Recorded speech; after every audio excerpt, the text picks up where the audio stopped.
आप सभी लोगों को नमस्कार। आज के इस लाइव सेशन में जो कि हम YouTube पे कर रहे हैं और YouTube का जैसा नियम है, शुरुआत में ही आप सभी लोगों से आग्रह है कि यदि आपने हमारे इस चैनल को सब्सक्राइब नहीं किया है, सब्सक्राइब कर लीजिए और बेल आइकन जरूर दबाइए ताकि जो भी वीडियोस भविष्य में इसमें अपलोड किए जाते हैं वो आपको उसके नोटिफिकेशन तुरंत में प्राप्त हो जाए। सो आइए शुरू करते हैं आज के वीडियो का। जैसा आप टॉपिक देख पा रहे हैं कि 24 तारीख यानी कल 24 नवंबर है और 24 नवंबर को ऐसा क्या होने जा रहा है इसके बारे में आज हम चर्चा कर रहे हैं। तो 24 नवंबर को देवगुरु बृहस्पति मीन राशि में मार्गी होने जा रहे हैं। सो पहले भी हम लोग आपको ये बता चुके हैं कि खगोलीय घटनाओं में ग्रहों का जो गोचर होता है, ग्रहों का जो मूवमेंट होता है वो यथावत चलता रहता है। उसमें कई बार क्या होता है कि कोई ग्रह अपनी स्पीड पे जब चलता है और पृथ्वी की जो गति है उस गति के कारण कई बार वो ग्रह जो है वो ऐसा लगता है कि वो हमसे पीछे हो गया है, क्योंकि पृथ्वी की जो गति है वो सूरज के करीब होने की वजह से अधिक रहती है। और बड़े ग्रह जैसे देवगुरु बृहस्पति की जब बात करते हैं, सबसे बड़ा ग्रह है और जब वो अपनी गति के हिसाब से चलता है तो कई बार वो धीमा प्रतीत होता है और वो कहीं पीछे रह जाता है। इस परिस्थिति में ऐसा लगता है कि वो वक्री अवस्था में है, इसी को वक्री अवस्था बोला जाता है। और जब अपने नॉर्मल स्पीड पे आ जाता है, नॉर्मल गति पे आ जाता है और पृथ्वी के आगे चलते हुए हमें प्रतीत होता है, उसको हम मार्गी बोलते हैं। अब इसके अलग अलग इंटरप्रिटेशन हैं, अलग अलग इसकी खासियत है, विशेषताएं हैं। ज्योतिष के हिसाब से जब ये घटना घटती है तब उसको मार्गी ग्रह बोला जाता है। और जब कोई ग्रह मार्गी होता है तो उस समय क्या परिस्थितियां बनती है हमारे व्यक्तिगत जीवन पे भी और इस धरती पे भी, इसके बारे में अलग अलग विचार प्रस्तुत किए गए हैं ऋषियों के द्वारा। और समय के साथ में ज्योतिष के जो जानकार लोग हैं उनके द्वारा उनके जो एक्सपीरियंस है, उनके जो अनुभव है, उसके आधार पर इन सारी बातों का सत्यापन किया जाता रहा। तो ये परिस्थिति है। 24 तारीख कल है। कल मीन राशि में देवगुरु बृहस्पति जो है वो मार्गी हो जाएंगे। ये एक बहुत महत्वपूर्ण घटना इसलिए है क्योंकि बृहस्पति जो है वो हमारे जो सौर मंडल है उसके सबसे बड़े ग्रह है। और बहुत ज्यादा इस ग्रह का जो असर होता है वो धरती पे रहने वाले हम सभी प्राणियों के ऊपर पड़ता है। ज्योतिष की भाषा में जब बात करें तो अगर बृहस्पति का अगर नकारात्मक रूप किसी जातक के ऊपर अगर आता है, जन्म कुंडली में अगर नेगेटिविटी के साथ में ग्रह है, तो जिसको अशुभ गुरु भी कहा जाता है, तो ऐसी स्थिति में जो अति आशावादी हो जाना किसी व्यक्ति का, या मूर्खता पूर्ण व्यवहार करना, या फिर पेट का फूल जाना, टोन जिसको हम कहते हैं, बहुत ज्यादा लोगों की बुराई करना, बात बात पर मीन मेट निकालना, बात बात पर लोगों की गलतियों को सामने लाना। उसके अलावा शरीर में जब चर्बी ज्यादा हो जाए, मोटापा बढ़ने का एक निशानी होती है। इसके साथ में जो हमारा लिवर होता है या इंटेस्टाइन, आंतें जो होती हैं, उसकी समस्या बढ़ना शुरू हो जाती है। समाज में मानहानि होती है। शुगर के पेशेंट जो होते हैं उनका भी गुरु अक्सर देखा गया है कि बुरी अवस्था में ही रहता है। बहुत ज्यादा अहंकार की भावना ऐसे लोगों के अंदर पाई जाती है। तो इस तरीके की समस्याएं जो है वो अशुभ गुरु के कारण होती है। सो एक जनरल बात है कि गुरु के अच्छा बुरा होने से क्या फर्क पड़ता है, इस बारे में हम बाद में भी चर्चा करेंगे। फिलहाल की जो बातचीत है वो पेज के ऊपर, भविष्य के ऊपर, फेसबुक पेज के ऊपर हमारी सक्रियता सर्वाधिक है, सबसे ज़्यादा है।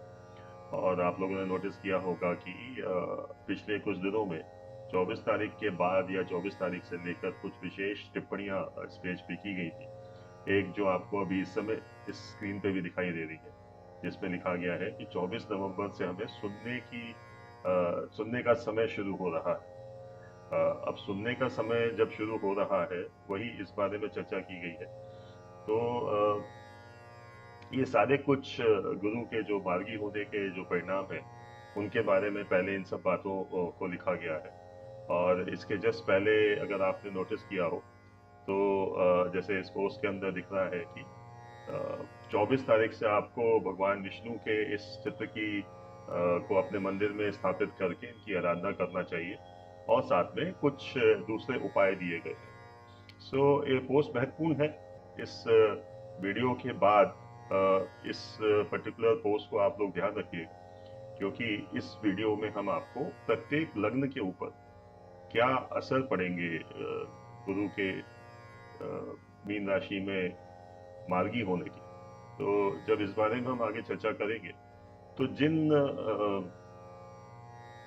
लग्न के जातकों को आप में से जिनके लग्न है, वो अपने लग्न के हिसाब से इसको सुनेंगे। और जिनको ऐसा लगता है, जिनको ऐसा बताया जाता है कि उनके गुरु के उपाय उनको करने चाहिए, तो यही वो उपाय है जो आपको करना पड़ेंगे या करना चाहिए। सो ये आज का विषय है, और इसी विषय पर हम आज YouTube के ऊपर आज अपना ये वीडियो पोस्ट कर रहे हैं। और YouTube की परंपरा के अनुसार फिर से मैं रिपीट करना चाहूँगा कि आप में से जिन लोगों ने भी अभी तक हमारे इस चैनल को सब्सक्राइब नहीं किया है, वो इस चैनल को सब्सक्राइब करें, बेल आइकन दबा लें, ताकि आपको नोटिफिकेशन मिलते रहें सभी नए वीडियोस के, और आप लोग अपडेटेड रहें विषयों से। फेसबुक पे जो लोग हैं वो तो सभी लोग विषयों के साथ में अपडेटेड रहते ही हैं, लेकिन आने वाले समय में ये सारी बातें जो है वो हम यहाँ इस YouTube चैनल के ऊपर भी पोस्ट करना शुरू कर रहे हैं। सो आइए शुरू करते हैं। शुरुआत हम करते हैं मेष लग्न से, यानी जिनका असेंडेंट एक है। कुंडली में जहाँ पे लग्न लिखा रहता है, वहाँ नंबर 1 लिखा हो, सो वो आप चेक करें। और अगर कुंडली के पहले खाने में नंबर 1 है, इसका मतलब आपका मेष लग्न है। तो मेष लग्न के जातकों के लिए ये जो गोचर है, गोचर तो नहीं कहेंगे, गुरु का मार्गी होना, ये अच्छा ही कहा जाएगा। आपके भाग्य में वृद्धि होगी, लंबी यात्राओं के योग बन रहे हैं। और लंबी यात्राओं के योग का अर्थात ये नहीं है कि सिर्फ यात्रा हो जाएगी, ऐसी यात्राओं से आपको लाभ भी होगा, और भाग्य में वृद्धि होगी, जैसा हमने बताया। इसके अलावा जो एक्सपोर्ट इंपोर्ट का काम करते हैं, आयात निर्यात का जो लोग काम करते हैं, विदेशों से संबंधित जिनके कामकाज है, उनको लाभ होगा, उनके लिए अच्छा है। आध्यात्मिक और सेवाभावी अगर रहेंगे क्षमा करें। वैसे भी गुरु के उपायों में भी हमने आपको धर्म से जुड़े हुए लोगों के बारे में बताया है कि उनकी सेवा शुश्रूषा करनी चाहिए, और गुरु को प्रसन्न रखने के लिए वैसे भी अध्यात्म से जुड़ना हमेशा अच्छा रहता है। तो जो लोग भी इस समय अध्यात्म से जुड़ेंगे, विशेषकर मेष लग्न के लोग, उन्हें बहुत लाभ होगा। और इसके साथ में अगर आप अपना घर बदलना चाहते हैं, या नया घर लेना चाहते हैं, या नया वाहन लेना चाहते हैं, तो ये समय आपके लिए अगले 5 महीने बहुत अच्छे रहेंगे। इसके साथ में जो लोग नौकरी पेशा हैं, उनका प्रमोशन होने के चांसेस इन 5 महीनों में आएंगे। जिम्मेदारियां भी बढ़ती हुई दिख रही हैं। परिवार से दूरी बढ़ सकती है, यानी परिवार से हम दूर जा सकते हैं। और परिवार से दूर जाने का बेसिक रीजन जो समझ में आता है, वो यही है कि जब आपकी जिम्मेदारियां बढ़ रही हैं, आपका प्रमोशन हो रहा है, तो बहुत ज़्यादा इस बात की संभावना है कि आपको अपना स्थान छोड़ना पड़े, थोड़े दिनों के लिए, थोड़े समय के लिए आपको परिवार से दूर जाना पड़े। तो ऐसी परिस्थिति बन सकती है। इसके साथ में कोई पुराना अगर असाध्य रोग, ऐसी कोई पुरानी बीमारी अगर चली आ रही थी लंबे समय से, जिसका इलाज नहीं हो रहा था या दवाइयों के बावजूद भी उसका इलाज आपका नहीं हो पा रहा था, तो उसका समाधान भी इन 5 महीनों में, शुरुआत के 3 महीने में और फिर उसके बाद 2 महीने में इसका समाधान भी आपको मिल जाना चाहिए। ऐसी परिस्थिति बनते हुए दिख रही है। हाँ, अगर विरासत से संबंधित, यानी अगर आपके विरासत में कोई संपत्ति आपके पक्ष में आने की संभावना थी पहले, तो किन्हीं कारणों से रुकी हुई थी, तो अब इन 5 महीनों में विरासत से संबंधित चीजों में आपको लाभ होगा। तंत्र मंत्र जैसे जो कामकाज होते हैं, या ऑकल्ट साइंस जिसको कहते हैं, वो इस समय सीखना और उन सारी चीजों के लिए समय अच्छा है। जो लोग हीलिंग का काम सीखना चाहते हैं, हीलिंग विद्या सीखना चाहते हैं, या ज्योतिष विद्या भी सीखना चाहते हैं, कोई मंत्र तंत्र की साधना करना चाहते हैं, ये समय बहुत अच्छा है इन सारे कामों को करने के लिए। इंश्योरेंस सेक्टर्स में अगर आप काम कर रहे हैं तो इंश्योरेंस सेक्टर वालों के लिए काम बहुत अच्छा रहेगा। इसके अलावा अगर आप कोई रिसर्च का काम कर रहे हैं, किसी शोध में अगर आप लगे हुए हैं, तो ये समय बहुत अच्छा है। माइनिंग से जुड़े हुए लोगों के लिए ये समय अच्छा है। सो कुल मिलाकर जो मेष लग्न के जातक हैं, उनके लिए ये जो गोचर है, मैं बार बार गोचर कह रहा हूँ, ये जो गुरु का मार्गी हो जाना है, ये अच्छा रहेगा। सो अब हम बात करते हैं वृषभ लग्न की। वृषभ लग्न यानी आपके जो लग्न लिखा हुआ है कुंडली के पहले घर में, जहाँ ल लिखा रहता है, उसके साथ में नंबर 2 लिखा होगा।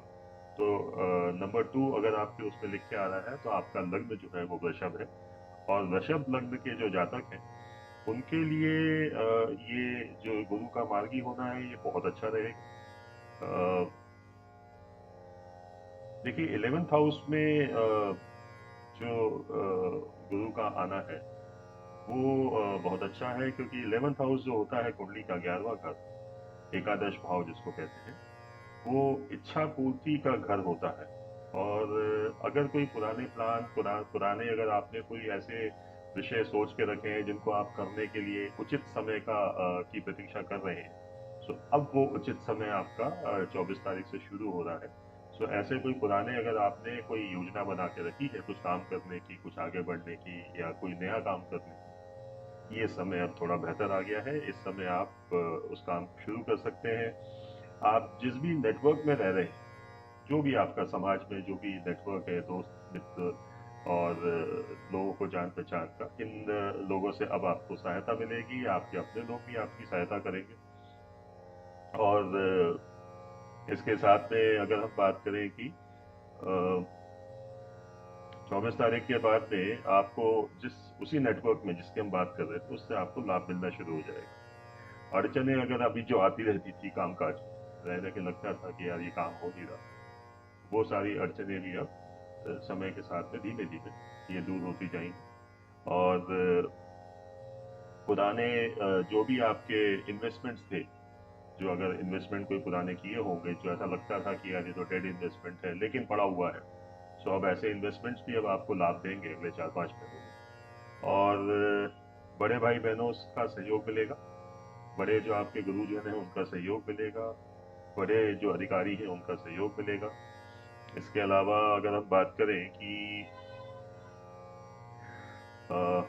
लोगों की सेवा करने का समय अब आ रहा है आपके लिए भी, तो जितना ज़्यादा हो सके लोगों की सेवा करें। और जितना ज़्यादा आप लोगों की सेवा करेंगे, वृद्धजनों की सेवा करेंगे, जितना गुरुजनों की सेवा करेंगे, विद्यार्थियों की सेवा विशेष रूप से करेंगे, सो ये गुरु आपसे और ज़्यादा प्रसन्न रहेंगे और आपको और अधिक लाभ मिलने की संभावना बनेगी। पड़ोसियों का सहयोग, जैसा हमने कहा कि आपको अपने नेटवर्क का सहयोग मिलेगा, तो पड़ोसियों का सहयोग भी आपको मिलेगा। विद्यार्थियों को परीक्षा में सफलता, जो अगर विद्यार्थी हैं उनको सफलता मिलने के चांसेस बहुत ज़्यादा है। पराक्रम इस समय बढ़ता हुआ दिख रहा है। और जो एक किंग कर्तव्य विमूढ़ता है, यानी धम की स्थिति एक बनी हुई थी, यह समझ में नहीं आ रहा था कि अब हमें क्या करना है, सो वो परिस्थिति भी अब दूर होगी। तो वो भी एक अच्छी बात हो रही है। साथ में जो लोग अपना परिवार बढ़ाना चाहते हैं, संतान प्राप्ति की अगर इच्छा रखते हैं, अब वो समय है, आप अपने परिवार को बढ़ाने के लिए प्लानिंग भी कर सकते हैं। और स्टूडेंट्स के लिए जैसा हमने कहा, ये समय अच्छा है। शेयर बाजार से लाभ होते हुए दिखता तो है, लेकिन व्यक्तिगत अपनी कुंडली की आप एनालिसिस करवाइए, और सूक्ष्म एनालिसिस करा के फिर आप अगर बाजार के बारे में चर्चा करेंगे या बाजार में इन्वेस्टमेंट करेंगे तो शायद ज्यादा बेहतर रहेगा। लेकिन ये समय फिर वही है कि बाजार से लाभ मिलता है, लेकिन ये तो गुरु के मार्गी होने का असर बताया गया है, और बाकी के जो परिस्थितियां हैं उसके हिसाब से, विशेषकर युद्ध और मंदी की वजह से बहुत चांसेस हैं कि बाजार में इस समय फ्लक्चुएशन रहेगा, इसलिए थोड़ा संभल के आगे बढ़े। सो ये स्थिति है। पति पत्नी के आपसी संबंध सुधरेंगे, और जो अगर पार्टनरशिप में अगर आपके कोई कामकाज चल रहे हैं, और अगर आप पार्टनरों के बीच में आपस में, साझेदारों के बीच में आपस में अगर किन्हीं विषयों को लेकर मनमुटाव है, या फिर अगर आपस में नहीं बन रही है, तो वो स्थिति बेहतर होगी। व्यवसाय के लिए समय अच्छा है। वैसे भी इस पेज पर हमने आपको पहले बताया है कि आने वाले 3 साल भारत में व्यवसायों के लिए अच्छे रहेंगे। सो वैसे भी वो एक अच्छा समय चल रहा है अब भारत में, और सामाजिक प्रतिष्ठा, मान सम्मान में वृद्धि होगी। सो ये ओवरऑल वृषभ लग्न के जातकों के लिए है। सो वृषभ लग्न के जातकों के लिए ये जो गुरु का मीन राशि में मार्गी होना, ये एक बहुत अच्छा समय लेके आ रहा है, और आपको इस समय का भरपूर सदुपयोग करना चाहिए।